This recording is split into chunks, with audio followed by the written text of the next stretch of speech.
अगर दोस्तों हम लिंग्विस्टिक अप्रोच की बात करें तो एक साइंटिस्ट हैं दोस्तों, उनका नाम है निकोलस कजान, जो कि ग्रीक हिस्टोरियन है, इंडोलॉजिस्ट है। इनको पद्मश्री भी मिला है 2021 में। उन्होंने किताब लिखी है वैदिक एंड इंडो यूरोपियन स्टडीज। उन्होंने अपनी इस किताब के अंदर दोस्तों प्रूव किया हुआ है कि जो संस्कृत लैंग्वेज है वो कई यूरोपियन लैंग्वेज में पुरानी है, सबसे पुरानी लैंग्वेज है, and it is a mother of all language. Point ये दोस्तों कि अगर संस्कृत इतनी पुरानी भाषा है, यूरोपियन भाषाओं से भी पुरानी है, मदर ऑफ ऑल लैंग्वेज है, तो ये बोल देना कि नोमैडिक्स जो लोग थे, यूरेशिया के जो नोमैडिक्स लोग थे, कबीले के रहने वाले लोग थे, उन्होंने संस्कृत लेके आए, ये कैसे जस्टिफाई होता है। रिक ब्रिक्स जो कि नासा के साइंटिस्ट हैं, उन्होंने रिसर्च पेपर निकाला है कि कैसे संस्कृत भाषा is the best language for artificial intelligence. तो इतनी एडवांस लैंग्वेज आपको क्या लग रहा है कि नोमैडिक्स लोग लिखते हैं, यूरेशिया के लोग लिखेंगे इतनी एडवांस लैंग्वेज को? कितनी पागलों वाली बात लोग कर रहे हैं और लोग इसके ऊपर ताली बजा रहे हैं, इसकी वजह से सब कुछ हो। दोस्तों बाबा साहब अम्बेडकर की बात करते हैं, बिकॉज बाबा साहब अम्बेडकर जो है देखा जाए तो सबसे बड़े दलित लीडर हैं। उन्होंने हमारे कॉन्स्टिट्यूशन को लिखा, उन्होंने किताब लिखी है हु आर शूद्रास। अपनी किताब के पेज नंबर 85 में वो आर्यन इन्वेजन थ्योरी को डिस्प्रूव करते हैं, बोलते हैं टोटली बोगस थ्योरी है। और ये बहुत आश्चर्य की बात है दोस्तों कि कई लोग आज की डेट में सो कॉल्ड दलित लीडर वो आर्यन इन्वेजन थ्योरी को एक्सेप्ट कर रहे हैं, जबकि बाबा साहब अम्बेडकर ने इस थ्योरी को रिफ्यूट किया है।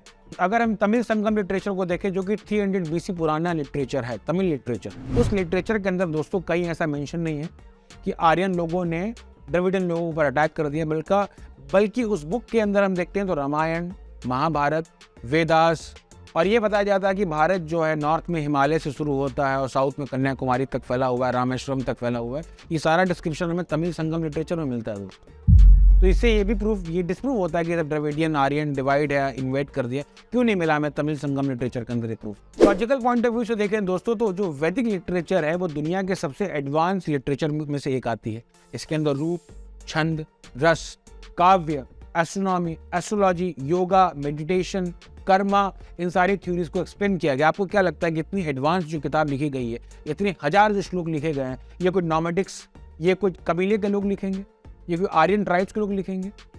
ये वैदिक लिटरेचर देख के हमें समझ में आ जाता है कि इसके पीछे जो है एक पूरा हम देखें तो डायनेस्टी का सपोर्ट है इसके पीछे। ये काफ़ी एंशिएंट लैंग्वेज।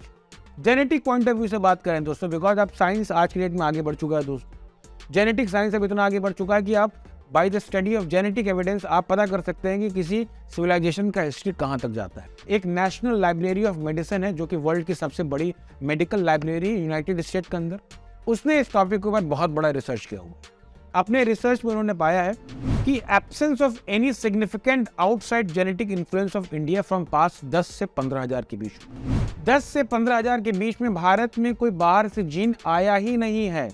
और ये लोग बता रहे हैं कि नहीं भाई 1500 BC में बाहर से लोग इंडिया में आए थे। उन्होंने भी बोला हुआ है कि पैट्रियार्कल जीन, जो कि पिता के थ्रू जो जीन फ्लो होता है दोस्तों, ईस्ट यूरोप से एशिया में कभी भारत में आया ही नहीं है, फ्रॉम 7 to 5000 ईयर्स। रिसर्च में उन्होंने पाया हुआ कि इंडियन पॉपुलेशन का जो जीन है, चाहे वो नॉर्थ इंडिया को, चाहे साउथ इंडिया को, चाहे ट्राइबल हो, चाहे दलित हो, चाहे आदिवासी हो, इन सबका जीन जो है दोस्तों क्या है, दे आर जेनेटिकली यूनिक। ऐसा नहीं कि अलग अलग जीन, आर्यन, द्रविडियन अगर बाहर से हैं अलग अलग जीन होना चाहिए, बट जीन हमें एक क्यों मिल रहा है? तो from the point of genetics अगर हम देखें तो हमें समझ में आ रहा है कि इट्स बोगस थ्योरी। दोस्तों जेनेटिक टर्मिनोलॉजी में एक नाम आता है हैप्लोग्रुप। हैप्लोग्रुप का मतलब होता है दोस्तों कि एक ग्रुप ऑफ जीन जिनका की सेम कॉमन एंसेस्ट्री हो, जिनका जेनेटिक म्यूटेशन कॉमन हो। तो इंडिया में जो जीन मिलता है दोस्तों उसको कहते हैं हैप्लोग्रुप R1A1A। ये जो जीन है दोस्तों जो कि भारत में पाया जाता है, यही सेम जीन अगर हम देखें तो यूरेशिया के अंदर, पोलैंड के अंदर, रशिया के अंदर, यूक्रेन के अंदर सब जगह मिल रहा है। इवन जो यूरेशिया के अंदर जो हैप्लो R1A1A मिल रहा है दोस्तों, रिसर्च में दोस्तों ये पता चल रहा है कि उसका ओरिजिन जो है वो भारत में है। ना कि यूरेशिया से लोग भारत में आ रहे हैं, बल्कि भारत से लोग जाके यूरेशिया में, पोलैंड में, रशिया में बसे। ये उल्टा थ्योरी है। ना कि आर्यन लोग भारत में हैं, बल्कि भारत के लोग बाहर जाकर बसे हुए हैं। Outside India theory. इसके ऊपर दोस्तों जो 2015 में जो रिसर्च हुआ है दोस्तों, उससे पता चलता है कि हैप्लोग्रुप R1A1A जो है वो 15,450 सालों तक भारत में कांस्टेंट है। मतलब 15,450 सालों से भारत में कोई बाहर का व्यक्ति आया ही नहीं है। तो आर्यन इन्वेजन थ्योरी का दोस्तों कोई सवाल ही नहीं खड़ा होता है यहाँ पर। उल्टा दोस्तों अगर हम देखें जो रिसेंट स्टडीज इसके ऊपर आ रही है उससे हमें पता चल रहा है कि यूरोप के अंदर जो अगर 4500 साल पहले अगर हम जाते हैं तो वहाँ के जो पॉपुलेशन का जो अगर हम जीन लेते हैं दोस्तों, तो उससे हमें पता चलता है कि ये जो यूरोप की जो पॉपुलेशन है वो ईस्ट से लोग यूरोप में आ रहे हैं, ना कि यूरोप से लोग इंडिया में आ रहे हैं। तो जो थ्योरी आर्य इन्वेजन थ्योरी नहीं है, थ्योरी ये है कि आउटसाइड इंडिया थ्योरी, यूरोप की जो नस्लें हैं, जो पॉपुलेशन है, that is coming from India, from the genetic point of view that is proven. अगर हम आर्कियोलॉजिकल पॉइंट ऑफ व्यू से जाएं दोस्तों, तो एक किंगडम है, एंशिएंट किंगडम है, इसका नाम है मिट्टानी, जो कि आज की डेट में सीरिया और एंटोलिया के अंदर अगर हम देखें तो ये सिविलाइजेशन कभी हुआ करती थी।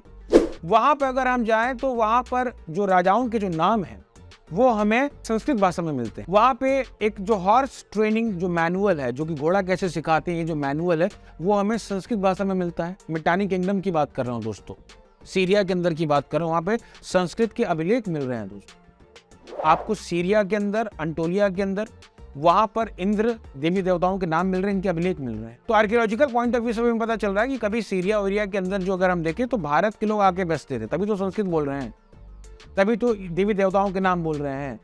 और मिट्टानी के लोगों का अगर हम जेनेटिक एविडेंस लें तो वो भी R1A1 ही है, मतलब कि जो इंडिया का ही जीन है वो भी मिट्टानी के अंदर मिल रहा है। ये कहना कि बाहर से लोग आए बिल्कुल उल्टा है कि इंडिया से लोग बाहर गए, बट खेल उल्टा हो रहा है दोस्तों। तो कंक्लूजन क्या है दोस्तों? कंक्लूजन अगर हम देखें, अगर हम हिस्टोरिकल पॉइंट ऑफ व्यू से देखें, आर्कियोलॉजिकल पॉइंट ऑफ व्यू से देखें, जेनेटिक पॉइंट ऑफ व्यू से देखें, लिंग्विस्टिक पॉइंट ऑफ व्यू से देखें, किसी भी पॉइंट ऑफ व्यू से देखें दोस्तों, तो हमें समझ में आता है कि Aryan invasion theory is total bogus theory. और इस थ्योरी का इस्तेमाल कर कई लोगों ने भारत को तोड़ने का प्रयास किया।